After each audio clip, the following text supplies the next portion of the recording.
So how can you identify when a stock is ready to sell? What's going on, guys? It's Ricky with TechBud Solutions, and I wanted to use a real world example of a stock that did experience good news. It gapped up, but now it's beginning to lose its hype. It's beginning to fade and it's beginning to sell off. I think this is one of the biggest things that a lot of beginners miss. And that is often why a lot of beginners get caught bag holding or maybe adding too much at an overbought level right before it starts to crash. We see this over and over again when there's a lot of hyped up stocks like GameStop, AMC, MSTR, Opendoor. And as of right now, it looks like NBIS is showing signs of some of this characteristic. Now, don't get me wrong, NBIS has a very different pattern in the sense that they actually did release good news, but the pattern still is consistent with a stock that gapped up so much that the idea of maybe either trimming profits or taking profits isn't the worst. Now, let me show you exactly what I mean. If we look at this on the 1 hour time frame, and again, I am using the Moomoo trading application. If you ever want to download this application, they have a huge sign up bonus going on right now. It's the first link in the description down below.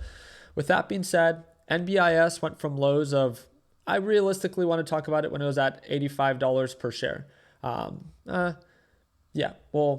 I think we should, because that's when the initial catalyst really began to take off, from $85 per share all the way up to highs of $133. It's not fair to talk about it at the overall lowest point because that return would be insane and it's not relevant to the actual catalyst-based event.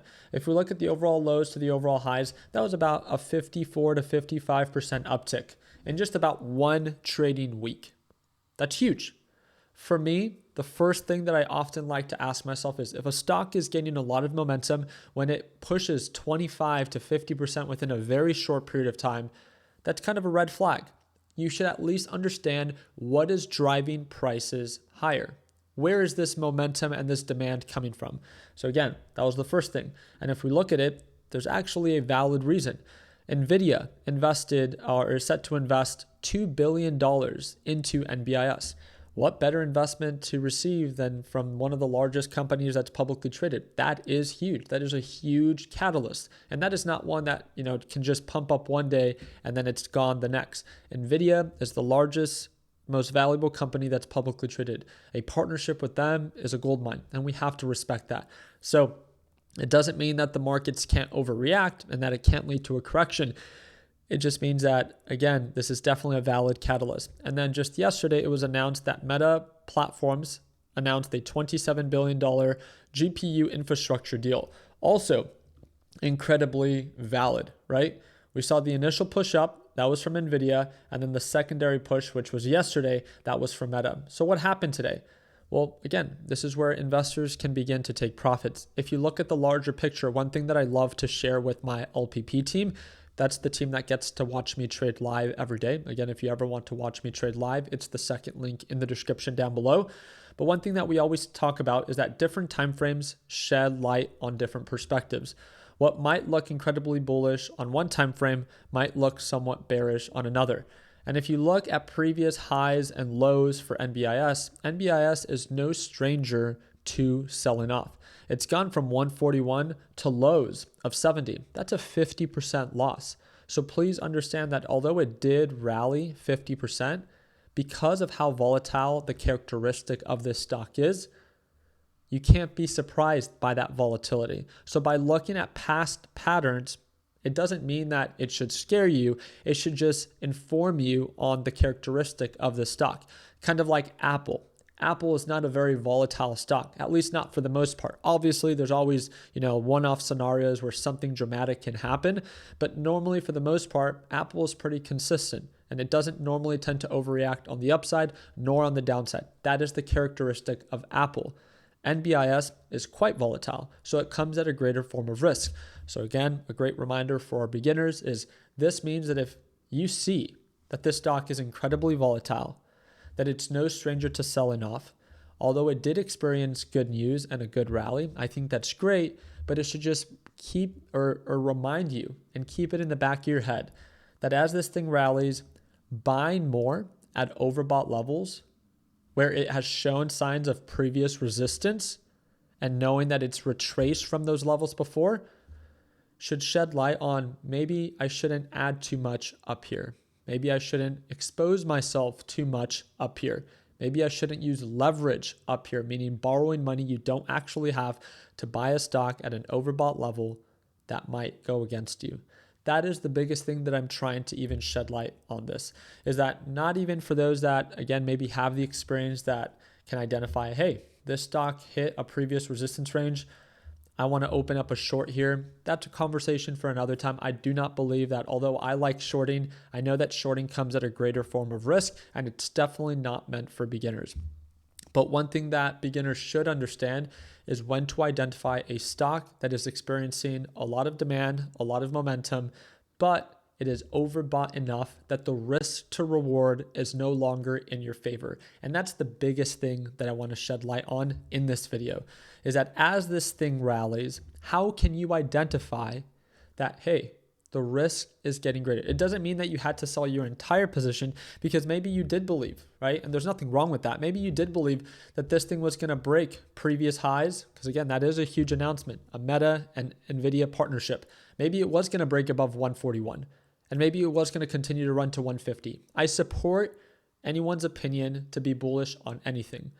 My biggest thing is, if you already see that it ran 50%, it's approaching a previous resistance range, that it's been rejected multiple times before. You understand and see the history of its volatility.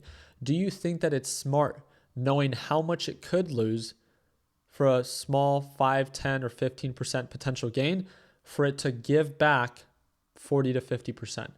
The risk to reward isn't really worth it. You could potentially make up here at these elevated levels, 10, 15%, but what's your exposure for loss? Well, from these elevated levels, if it ends up selling off back to previous lows, you're talking about a 30 to 40% retracement. And again, this is where you as a trader can simply look at the bigger picture and ask yourself, if you really do think that it's worth the risk and you want to buy it, and you wanted to buy at 130, because you're like, okay, I really do believe 140 is very possible. It's 7% upside. I think that's great. And as long as you're aware of, okay, I know about its history, I know it can sell off, but I'm willing to take that risk. But now that you're aware of that history, right? It shouldn't scare you. You're aware. It should just make you more, I would say, informed to not take as of an aggressive of a position. That is the biggest thing that I want to share. You should never be afraid to go long or to go short on any position that actually meets your criteria or your thesis. We all see value in different ways, and I am not here to pretend like what I think is my way or the highway and that's the only way. No. There's been a lot of different ways on how to make money in this market. Markets are incredibly irrational. And who's to say that this thing can't run up higher? The biggest thing that I want you to do is to take risk to reward ratios into consideration, and that if you do see that there is greater downside than potential upside, that at least at that point, you definitely don't use leverage, but maybe you just reduce your position size a little bit. Maybe if you would have taken a 100% position before in the past, maybe now you just expose yourself to a 25% position. Something where you still feel like you have skin in the game, but if direction sells off like today, 10%, you're not getting margin called, right? And that is the biggest thing, is no one's perfect. Not myself, not you, not any investor or trader in the history of this game. But with that being said, taking positions overly aggressive at overbought levels is never going to be in your best interest long term. It's important to look at different timeframes to get different perspectives, to become familiar with the characteristic of the stock and how it tends to trade, and ask yourself, what is the risk to reward here? And when you understand that, that can hopefully encourage you to make a more informed decision behind your position size. And that's all I wanted to share within this video, giving you a real world example of a stock with a valid catalyst that drove prices higher within a very short period of time.